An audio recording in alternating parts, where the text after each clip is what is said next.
دیکھو انوار رمضان۔ الحمدللہ رب العالمین والصلاة والسلام علی سید الانبیاء والمرسلین اما بعد اعوذ باللہ من الشیطان الرجیم بسم اللہ الرحمن الرحیم اتل ما اوحی الیک من الکتاب واقم الصلاة ان الصلاة تنہی عن الفحشاء والمنکر ولذکر اللہ اکبر واللہ یعلم ما تصنعون صدق اللہ العظیم۔ اللہم صلی علی محمد وعلی آل محمد وبارک وسلم۔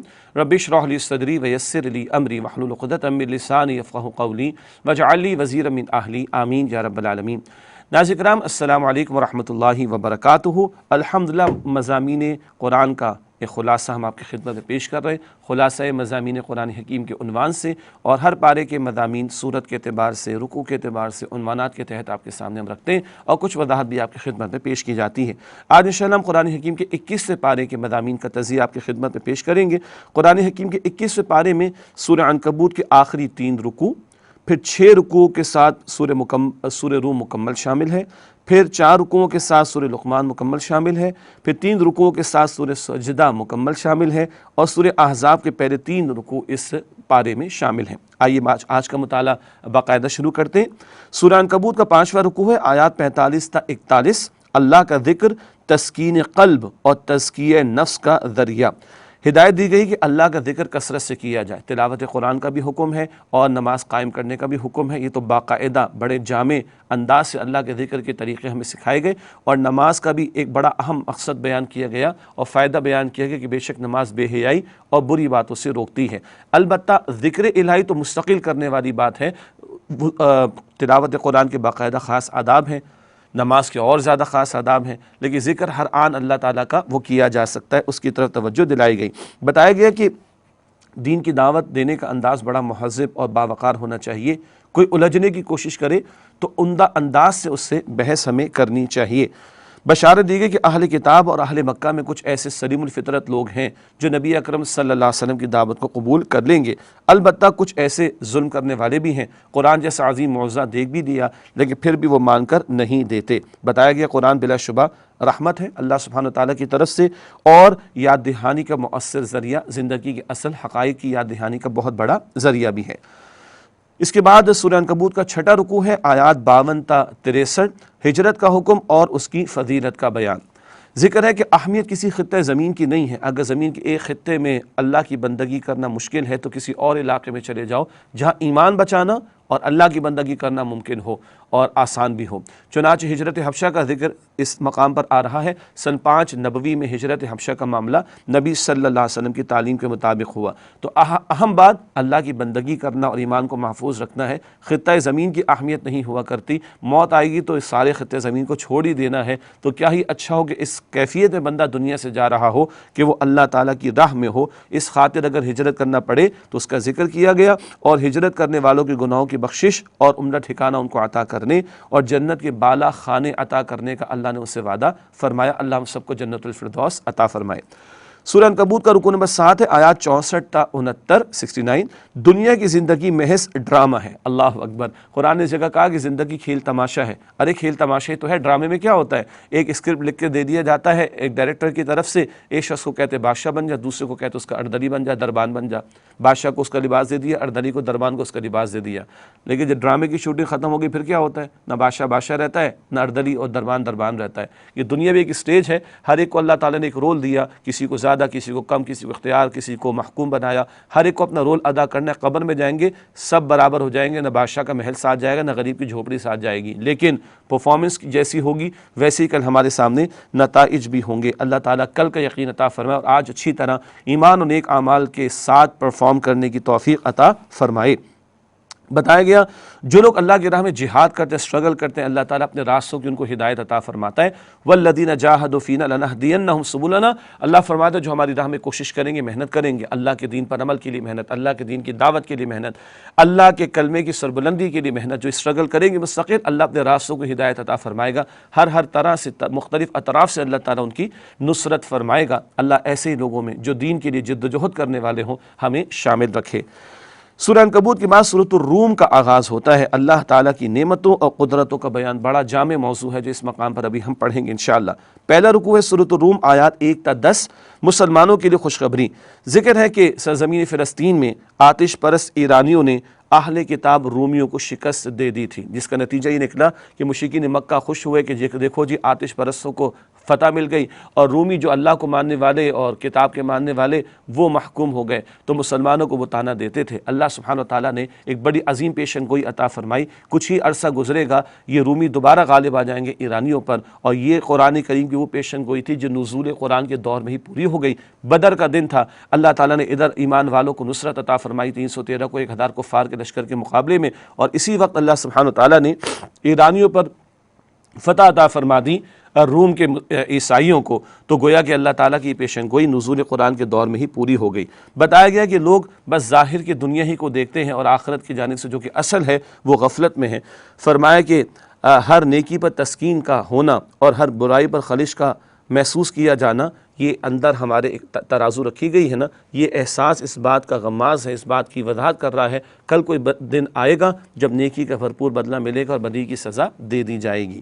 تو بتایا گیا کہ اچھا اور برا بدلہ، یہ دو بدلے آخرت میں تیار ہیں، تم دیکھو تم کس بدلے کے لیے اور نتیجے کے لیے تیاری کر رہے ہو۔ رکو نمبر 2 ہے سورہ روم کی آیات 11 تا 19، روز قیامت کیا ہوگا، اس دن کی کیفیات کا تذکرہ ہے۔ بتایا گیا لوگ اپنے اعمال کے اعتبار سے 2 گروہوں میں تقسیم کر دیے جائیں گے۔ نیک انسانوں کا مقام جنت میں ہوگا، بھرپور ان کی مہمان نوازی ہوگی۔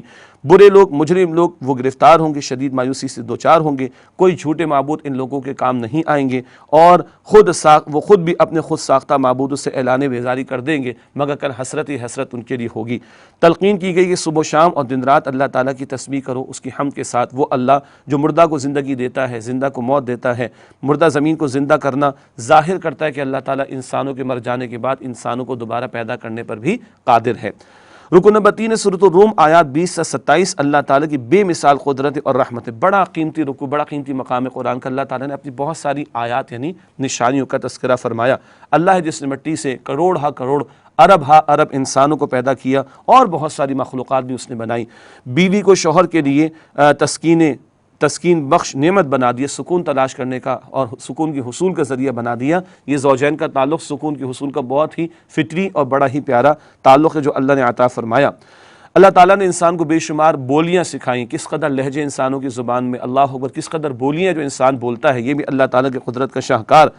مخلوقات میں مختلف رنگ تم دیکھتے ہو، یہ بھی اللہ کی قدرت کی نشانی۔ رات اور اس میں میٹھی نیند اللہ کے کرم سے ہے، دن کا اجالا اور اس میں مختلف سرگرمی سب اللہ کے حکم سے، اس کی رحمت سے۔ موسلا دھار بارش اللہ ہی برساتا ہے، مردہ زمین کو زندگی اللہ ہی دیتا ہے، طرح طرح کے نبات پیدا اللہ ہی فرماتا ہے۔ آسمان و زمین کا توازن اللہ ہی نے قائم کر رکھا ہے۔ یہ عالم جو اللہ سبحانہ وتعالیٰ نے بنایا، یہ گواہی دے رہا ہے کہ وہ بادشاہ، وہ کل اختیار رکھنے والا ہے، وہی بندوں کو دوبارہ زندگی عطا کرے گا، اور سارے انسان قبروں سے نکل کر اس کی بارگاہ میں روز قیامت حساب کتاب کے لیے پیش ہوں گے۔ اس کے بعد رکوع نمبر 4 ہے سورہ روم کی آیات 28 سے 40، فطرت کی پکار، اللہ تعالیٰ کی مکمل اطاعت۔ بتایا گیا کہ انسان کی فطرت میں اللہ تعالیٰ کی معرفت موجود ہے۔ اللہ تعالیٰ نے انسان کو توحید کے ساتھ ہی پیدا کیا۔ انسان کے باطن میں برائی کے اوپر خلش محسوس ہونا اور نیکی پر خوشی محسوس ہونا، یہ اندر احساس بتا رہا ہے، قیامت کی طرف اشارہ کر رہا ہے، آخرت کی ضرورت کا احساس دلا رہا ہے۔ بتایا گیا کہ مشرکین ہیں وہ اللہ سبحانہ وتعالیٰ کی ماننے کے بجائے اپنے نفس کے غلام بنے ہوئے اور اپنی خواہشات کی پیروی میں لگے ہوئے ہیں، اور ان کا نفس ہی گویا کہ ان کا معبود بن چکا ہے، وہ اسی کی پرستش میں گویا کہ لگے ہوئے ہیں۔ بتایا گیا کہ تم جو کچھ مال اللہ تعالیٰ کی رضا کے لیے خرچ کرتے ہو، اس سے تمہیں اللہ تعالیٰ کی قربت حاصل ہوتی ہے۔ راہ خدا میں لگاؤ تو یہ اللہ کے قرب کا ذریعہ ہے، اور سود پر دے کر سود کمانے کی کوشش کرو تو یہ وہ شے ہے کہ جو تمہارے مال کو برباد کر دے گی۔ یہ سود کی حرمت کے تعلق سے مکی صورت میں ایک نقطہ آیا تھا، باقی سود کی حرمت کے احکامات مدنی صورتوں میں تفصیل سے آئے ہیں۔ بتایا گیا کہ اللہ سبحانہ وتعالیٰ نے تمہیں زندگی دی، اس سے تمہیں رزق دیا، وہی تمہیں موت دے گا اور وہی تمہیں دوبارہ زندگی دے گا۔ تمہارے جھوٹے معبودوں میں کوئی ایسا ہے جو اس طرح کا اختیار رکھتا ہو؟ یہ توحید کے دلائل فراہم کیے جا رہے ہیں۔ رکوع نمبر 5 ہے سورہ روم کی آیات 41 سے 53، قوموں پر عذاب گناہوں کی وجہ سے آتا ہے۔ یہاں پر اللہ تعالیٰ نے آیت نمبر 41 میں فرمایا، ظہر الفساد فی البر والبحر بما کسبت ایدی الناس لیذیقہم بعض الذی عملوا لعلہم یرجعون۔ خشکی تری میں فساد مچ گیا، مشکلات آ گئیں، مصائب آ گئے، کیوں؟ لوگوں کے برے اعمال کی وجہ سے۔ تاکہ اللہ ان کے کچھ اعمال کا مزہ انہیں چکھائے تاکہ وہ اللہ تعالیٰ کی طرف رجوع کریں۔ یہ ہے اہم نقطہ۔ مختلف سختیاں آتی، تکالیف آتی، مقصد ایک اہم کیا ہے کہ لوگوں کے دل نرم ہو، لوگ اللہ تعالیٰ کی طرف رجوع کرنے والے بن جائیں۔ بتایا گیا کہ جو قوم شرک کا ارتکاب کرتی رہی ان پر اللہ تعالیٰ کا عذاب آیا۔ جن لوگوں نے دین کے حصے بکھرے کر دیے، من چاہی باتوں کو دین کے طور پہ اختیار کر لیا، جو آسان لگا لیا، جو مشکل لگا چھوڑ دیا، یہ لوگ اللہ تعالیٰ کے عذاب میں گرفتار کیے گئے۔ بتایا گیا کہ غیروں سے رخ پھیر لو، باقیوں سے رخ پھیر کر اپنے رخ کو یکسوئی کے ساتھ پھیر لو اللہ سبحانہ تعالیٰ کی طرف اور اس کی کامل بندگی اختیار کرو۔ چھٹا اور آخری رکوع سورۃ الروم کا آیات 54 تا 60 اللہ کی قدرت اور بندے کی بے بسی، اس کا تذکرہ ہے۔ بتایا گیا کہ اللہ تعالیٰ نے انسان کو بڑی کمزوری اور لاچاری کی کیفیت میں پیدا کیا، رفتہ رفتہ اسے قوت دی، توانائی دی، جوانی عطا فرمائی، پھر اللہ تعالیٰ اس کو بڑھاپے کی طرف لے جاتا ہے۔ یہ زندگی کے تغیرات بتا رہے ہیں کہ تم اپنے اوپر اختیار بھی نہیں رکھتے، کل اختیار کس کا ہے؟ اللہ سبحانہ و تعالیٰ کا۔ قیامت کے دن مجرمین کی حسرت ہوگی، بس محسوس کریں گے کہ قیامت کا دن جب دیکھیں گے تو دنیا کیا لگے گی، بس ایک گھڑی گزار کر آئے ہیں۔ اللہ تعالیٰ نے قرآن میں ہر طرح کی مثالیں لوگوں کے سمجھانے کے لیے بیان فرما دی تاکہ لوگ سبق حاصل کریں اور اصلاح کا معاملہ کریں۔ بشارت دی گئی کہ اللہ سبحانہ وتعالیٰ کا دین غالب ہو کر رہے گا، جس کی جد و جہد نبی اکرم صلی اللہ علیہ وسلم فرما رہے، استقامت اور صبر کا مظاہرہ کرنے اور حق پر ڈٹے رہنے کی تلقین کی گئی ہے، اور باطل پرستوں کی طرف سے جو پیشکشیں ہوتی تھی، جو کمپرومائزنگ ایٹیٹیوڈ کا تقاضا آتا تھا، اس سے منع کیا گیا۔ حضور کے ذریعے امت کو تعلیم ہے اللہ کے دین پر جمے رہو، اور باطل پرستوں نے جو تمہیں پیشکشیں کی ہیں اور وہ کمپرومائز کروانا چاہتے ہیں، کچھ تمہیں لالچ دے کر دین سے روکنا چاہتے ہیں، چوکنے رہنا کہ وہ تمہیں دین سے ہٹا نہ دیں۔ سورۃ الروم کے بعد سورہ لقمان ہے، 21 پارے میں علم و حکمت کا خزانہ، بڑا قیمتی مقام ہے۔ جناب حکیم لقمان ان کی حکمت بھری وصیتیں، ان کا ذکر ابھی آگے آیا چاہتا ہے۔ سورہ لقمان کا پہلا رکوع ہے آیات 1 تا 11، مفاد پرست عناصر کی سازش۔ قرآن کریم ذکر ہے کہ ان بندوں کے حق میں ہدایت اور رحمت ہے جو نماز قائم کرتے ہیں، زکوٰۃ ادا کرتے ہیں اور آخرت پر یقین رکھتے ہیں۔ ایسی ہی صفات سورہ البقرہ میں بھی ہم بالکل قرآن حکیم کے شروع میں پڑھتے ہیں۔ فرمایا کہ وہ لوگ جو حق کے دشمن ہیں اور حق کی راہ میں روڑے اٹکانا چاہتے ہیں، وہ کھیل تماشے اور اس طرح کی غافل کر دینے والی چیزوں کے ذریعے حق کو روکنے کی کوشش کرتے ہیں۔ سرداران قریش میں سے بھی کسی نے ایسا کیا، جب قرآن بیان کیا جاتا، ناچنے گانے کی محفلیں سجائی جاتی، شراب کباب کی محفلیں سجائی جاتی تاکہ لوگ ادھر آئیں، حق کی طرف نہ جائیں۔ آج بھی جو لوگ دین دشمن ہیں، حق کے راستے میں روڑے اٹکانا چاہتے ہیں، وہ بھی کھیل تماشے اور غافل کر دینے والی باتوں میں مبتلا کر کے امت کو قرآن سے دور کرنا چاہتے ہیں۔ اللہ تعالیٰ ایسی سازشوں سے ہم سب کی حفاظت فرمائے۔ بتایا گیا کہ ایسے ظالموں کا ایک بڑا مقصد کیا ہوتا ہے کہ عوام کو غافل رکھا جائے تاکہ زندگی کے حقائق کی طرف ان کی توجہ نہ جائے۔ حقائق کی طرف توجہ جائے گی، عوام کو ظلم کے خلاف کھڑا ہونے کا ایک جذبہ پیدا ہوگا، تو ان ظالموں کو بھاگنا پڑ جائے گا۔ تو یہ ظالم چاہتے ہیں کہ لوگوں کو غفلت میں مبتلا رکھیں تاکہ حق کی طرف اور اصل حقائق کی طرف لوگوں کی توجہ نہ ہو۔ سورہ لقمان کا دوسرا رکوع ہے آیات 12 تا 19، حضرت لقمان کی حکیمانہ نصیحتیں۔ جناب حکیم لقمان مشہور شخصیت تھے عرب میں، عرب کے لوگ جانتے تھے، نبی نہیں تھے، ایک رائے ہے کہ شاید کسی نبی کے پیروکار بھی نہیں تھے، لیکن سلیم الفطرت انسان تھے۔ بڑی پیاری وصیتیں انہوں نے اپنے بیٹے کو کی۔ ایک باپ اپنے بیٹے کو کیا وصیتیں کرے، یہ بھی قرآن ہمیں سکھا رہا ہے۔ جناب لقمان نے بیٹے سے کہا کہ بیٹا، اللہ کے ساتھ کسی کو شریک نہ کرنا، شرک سب سے بڑا ظلم ہے۔ اس کے بعد اللہ تعالیٰ نے تذکرہ فرمایا ماں باپ، خصوصاً ماں کے ساتھ حسن سلوک کا، اور یہ بتایا کہ اگر ماں باپ شرک پر آمادہ کرنا چاہیں، مجبور کرنا چاہیں، تو پھر ان کی بات نہ ماننا۔ جناب لقمان نے مزید اپنے بیٹے سے فرمایا کہ میرے بیٹے، یاد رکھنا ہر عمل رائے کے دانے کے برابر ہو، پہاڑ کی چٹان میں بلندیوں میں ہو، زمین کی تہہ میں ہو، آسمان کی بلندیوں میں ہو، اللہ سبحانہ وتعالیٰ اس کو لے آئے گا۔ نماز قائم کرو، نیکی کا حکم دو، بدی سے روکو، اور اس راہ میں جو مشقت آئے، مخالفت آئے، اس پر صبر کرو۔ ایک اور اہم ہدایت، لوگوں کو حقیر نہ سمجھو، زمین پر اکڑ کر مت چلو، تمام معاملات میں میانہ روی اختیار کرو، اور بلند آواز سے لوگوں پر غالب آنے کی کوشش نہ کرو، گفتگو مہذب انداز میں ہو۔ ہمارے جو چیخنے چلانے کو لوگوں نے فن سمجھ لیا کہ چیخ چلا کر ہم غالب آ جائیں گے، تو قرآن نے اس جگہ فرمایا ہے سب سے بری آواز یقیناً گدھے کی آواز ہے۔ تیسرا رکوع سورہ لقمان کا آیات 20 تا 30، اللہ کی بلند شان، اس کا تذکرہ۔ بتایا گیا کہ اللہ نے بندوں پر ظاہری اور باطنی عنایات کی انتہا فرما دی ہے، لیکن کچھ احسان فراموش ایسے ہیں جو اللہ کے پیغمبروں کی دعوت کو رد کرتے ہیں اور آباء و اجداد کی غلط عقائد و رسومات پر ہی ڈٹے اور جمے رہتے ہیں۔ فرمایا باز نہیں آئیں گے تو سخت عذاب میں مبتلا کیے جائیں گے۔ اس کے برعکس جو لوگ سر تسلیم خم کر دیتے ہیں، اللہ تعالیٰ کی اطاعت قبول کر لیتے ہیں، پیغمبر کی بات کو مان لیتے ہیں، ان کے لیے لا زوال نعمتیں ہوں گی مراد جنت میں۔ اللہ کی بلند شان کا عالم تو یہ ہے کہ تمام زمین کے درخت قلم بن جائیں اور تمام موجود 7 سمندروں کا پانی سیاہی بن جائے، یہ قلم ختم ہو جائیں گے، یہ سیاہی ختم ہو جائے گی، مگر میرے رب کی باتیں ختم نہیں ہوں گی۔ یہ اللہ تعالیٰ کی عظمتوں کا بیان۔ اللہ تعالیٰ نے فرمایا کہ تمام انسانوں کو دوبارہ زندہ کرنا اللہ کے لیے ایسے ہی ہے جیسے کہ کسی ایک انسان کو زندہ کرنا، اللہ علی کل شیء قدیر ہے۔ رکو نمبر 4 ہے سورہ لقمان کی آیات 31 تا 34۔ ڈرو یوم حساب سے، بڑا جلالی انداز اس مقام پر فرمایا کہ اس دن سے ڈرو جب باپ بیٹے کے اور بیٹا باپ کے کچھ کام نہیں آئے گا۔ مراد ہر ایک کو اپنا جواب خود دینا ہوگا۔ اور دیکھو تمہیں دنیا کی زندگی غفلت میں نہ ڈال دے، اس میں مبتلا ہو کر آخرت کی اصل ہمیشہ کی زندگی کو فراموش نہ کر دینا، اس کے رعنائیوں میں کھو نہ جانا۔ بتایا گیا کہ دیکھو شیطان دشمن ہے، چوکنا رہنا، وہ تمہیں کہیں اللہ تعالیٰ کے بارے میں دھوکے میں نہ ڈال دے کہ بس اس کے رحیم ہونے کی صفت تو سامنے رکھے مگر دوسری صفت کی طرف توجہ نہ جانے دے کہ وہ اللہ سریع الحساب بھی ہے اور شدید العقاب بھی ہے۔ اللہ سبحانہ و تعالیٰ نے آخر میں اپنے علم خاص کا تذکرہ فرمایا، غیب کے علوم میں سے کچھ کا تذکرہ یہاں پر فرمایا، 5 باتوں کا۔ ان کا اصل علم، کامل علم، تفسیری علم صرف اللہ کے پاس ہے۔ بتایا گیا قیامت کب واقع ہوگی صرف اللہ ہی کے علم میں ہے، بارش کب، کہاں اور کتنی نازل ہوگی تمام تفصیلات اللہ کے علم میں، ماں کے رحم میں کیا ہے، لڑکا یا لڑکی، تمام تفصیلات اللہ کے علم میں، اس لڑکے لڑکی کا معاملہ کیا ہوگا، نیک ہوگا یا بد ہوگا، ذہین ہوگا یا کن ذہن ہوگا، مال کتنا ملے گا، کب مرے گا، یہ سب اللہ کے علم میں۔ نمبر 4 کوئی انسان آنے والے دن کیا عمل کرے گا کوئی نہیں جانتا سوائے اللہ کے۔ نمبر 5 کسی انسان کی موت کہاں واقع ہوگی کوئی نہیں جانتا سوائے اللہ سبحانہ و تعالیٰ کے۔ یہ اللہ کے علم خاص کا تذکرہ اس مقام پر ہوا۔ اس کے بعد سورۃ السجدہ ہے، مؤمنانہ اور مجرمانہ کرداروں کی وضاحت کا یہاں پر تذکرہ ہے۔ پہلا رکوع سورہ سجدہ کی آیات 1 تا 11، اللہ تعالیٰ قرآن اور انسان کی عظمت کا بیان۔ سبحان اللہ، اللہ سبحانہ و تعالیٰ ہی کا کلام ہے قرآن حکیم، اور اس کا مقصد ہے لوگوں کی ہدایت۔ اللہ تعالیٰ نے کائنات کو 6 دنوں میں بنایا اور اس کائنات کا نظام بھی وہی چلا رہا ہے۔ انسانوں کے لیے اللہ کے سوا کوئی مددگار و مشکل کشا نہیں ہے۔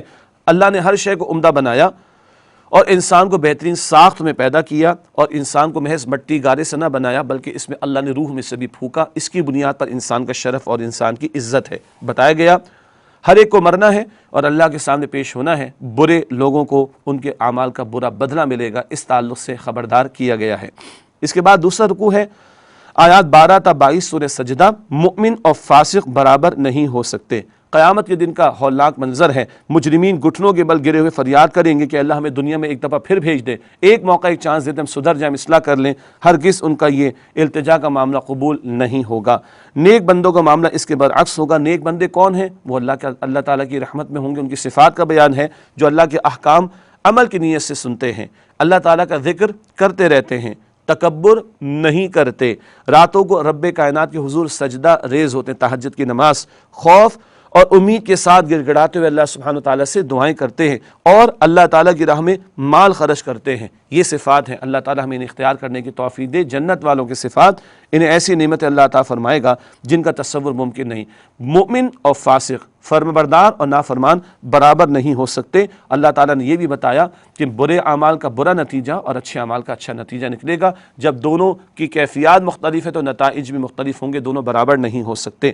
اللہ تعالیٰ بڑے عذاب سے پہلے چھوٹے چھوٹے عذاب و تنبیہات بھیجتا ہے تاکہ لوگوں کے دلوں میں خوف پیدا ہو، لوگ اللہ سبحانہ تعالیٰ کی طرف رجوع کریں۔ تیسرا رکوع سورہ سجدہ کا رکوع نمبر 3 آیات 23 تا 30، امامت کا اعزاز کسے حاصل ہوتا ہے؟ بنی اسرائیل کا تذکرہ ہے۔ بنی اسرائیل کو اللہ تعالیٰ نے تورات عطا فرمائی موسیٰ علیہ السلام کے ذریعے، اور کچھ سعادت مند لوگوں کو امامت کا منصب عطا کیا، مگر کون؟ جنہوں نے صبر عن دنیا کی روش اختیار کی۔ صبر عن دنیا کیا ہے؟ دنیا کی محبت میں نہیں ڈوبے۔ جو دنیا کی محبت میں ڈوبے وہ بڑے کام نہیں کر سکتا، امامت والے کام نہیں کر سکتا۔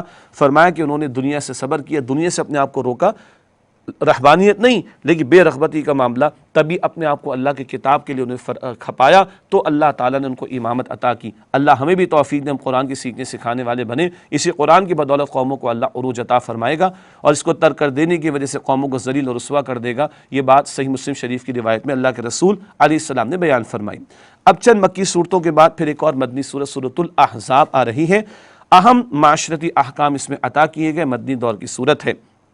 رکو نمبر 1 آیات 1 تا 8۔ ابتدا میں اللہ سبحانہ تعالیٰ نے نبی مکرم علیہ السلام کے ذریعے ہمیں تلقین عطا فرمائی ہے، اللہ کا تقوی اختیار کرنا، کفار و منافقین کی بات نہ ماننا، اللہ ہی پر توکل کی روش اختیار کرنا، یہ اہم ہدایات عطا کی گئی۔ دو اہم مسئلے بیان ہوئے جن کے حوالے سے خاصی کوتاہی تھی عرب کے ماحول میں۔ پہلی بات، ایک شخص اپنی بیوی کو اپنی ماں کہہ دیا کرتا تھا، اس کو زہار کا معاملہ کہتے، بتایا گیا تمہارے کہنے سے وہ ماں نہیں ہو جاتی، اس کو اپنے اوپر حرام نہ کرو اس طرح۔ اس زہار کے مسئلے کی وضاحت سورہ مجادلہ 28 پارے کے پہلی صورت میں آتی ہے۔ دوسرا معاملہ یہ تھا کہ اس معاشرے کے اندر منہ بولے بیٹے کو حقیقی بیٹا سمجھا جاتا تھا، بالکل سگا بیٹا سمجھا جاتا تھا۔ فرمایا کہ نہیں، جو منہ بولا بیٹا ہے وہ منہ بولا بیٹا ہے، وہ حقیقی سگا بیٹا نہیں ہے، اور جو جس کا بیٹا ہو اس کو اسی کے والد کی طرف منسوب کیا جائے، ایسا نہ کیا جائے، یہ بہت بڑا گناہ ہے۔ یہ دو اہم معاملات، زہار کا معاملہ اور منہ بولے بیٹے کا معاملہ، اس مقام پر اس کو بیان کیا گیا۔ اللہ کے نبی علیہ السلام کے تعلق سے ایمان والوں کا تذکرہ کہ النبی اولیٰ بالمؤمنین من انفسہم، نبی علیہ السلام ایمان والوں کے نزدیک ان کی جانوں سے بڑھ کر عزیز اور محترم مقدم ہیں، اور ان کی ازواج مطہرات، نبی پاک علیہ السلام کی ازواج مطہرات وہ امت کی مائیں ہیں۔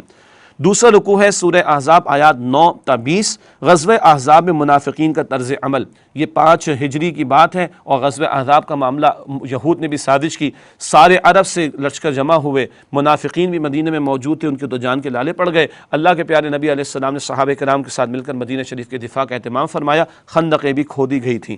رکوع نمبر 2 میں آیات 9 تا 20 سورہ احزاب، منافقین کے طرز عمل کو بیان کیا گیا۔ جب یہ مسلمانوں کا گھیراؤ ہوا کفار کی طرف سے تو لگتا تھا کہ بستی کا خاتمہ ہو جائے گا، معاذ اللہ۔ اس صورتحال میں شدید خوف طاری ہوا، منافقین کو جان جاتی ہوئی نظر آئی، ان کا خبث سے باتیں نکل کر سامنے آ گیا، کہنے لگے ہمیں فتوحات کی بشارت دی تھی کہ یمن ملے گا، شام کے محلات ملیں گے، سب کچھ ملے گا، ہم رفع حاجت کے لیے بھی نکل نہیں سکتے۔ ان کے اندر کا خبث سے باتیں نکل کر باہر سامنے آ گیا، بزدلی دکھائی اور کہنے لگے ہم تو مارے گئے، ہمارے گھر تو محفوظ نہیں، بہانے بنانے لگے اور فرار اختیار کرنے لگے۔ یہ ہے جب میدان سچ حق و باطل کے معرکے کا تو کھرے کھوٹے کا فیصلہ ہو جاتا ہے۔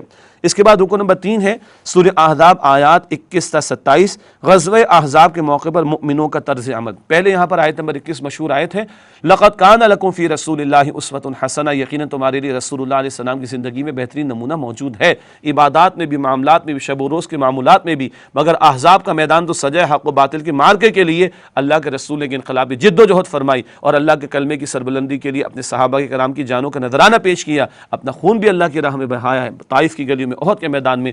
یہ اسوہ حسنہ زندگی کے ان تمام گوشوں کے لیے اور دین حق کی غلبے کی جد و جہد کے تعلق سے بھی ہمارے سامنے رہنا چاہیے۔ ایمان والوں کا تذکرہ ہے مسلمانوں کا، جب انہوں نے لشکروں کو دیکھا تو انہوں نے کہا کہ اللہ اور اللہ کے رسول ہم سے صحیح وعدے کیے تھے، بالکل پکے وعدے کیے تھے، اب تو ہمیں جام شہادت نوش کرنے کا موقع ملے گا۔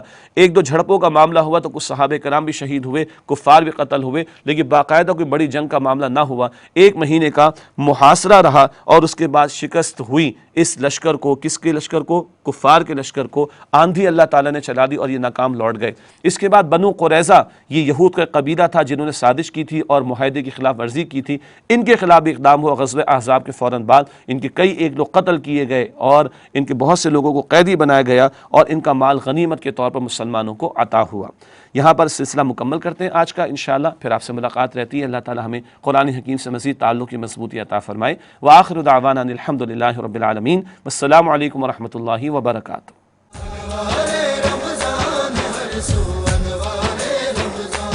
دیکھو انوار